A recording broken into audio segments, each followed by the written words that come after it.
সোনালী কাবিন। সোনালী কাবিনের রচিতা আল মাহমুদ। সোনালী কাবিনের রচিতা সোনালী কাবিনের রচিতাকে আল মাহমুদ। সোনালী কাবিনের রচিতাকে আল মাহমুদ। মনে রাখতে হবে বাবারা, সোনালী কাবিনের রচিতা আল মাহমুদ।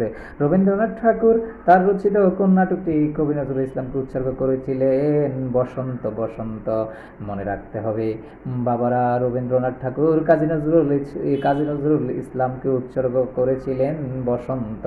বসন্ত তার রচিত নাটক কোনটি? বসন্ত। রবীন্দ্রনাথের বসন্ত নাটকটি কাজী নজরুল ইসলামকে উৎসর্গ করেছিলেন বসন্ত। বসন্ত।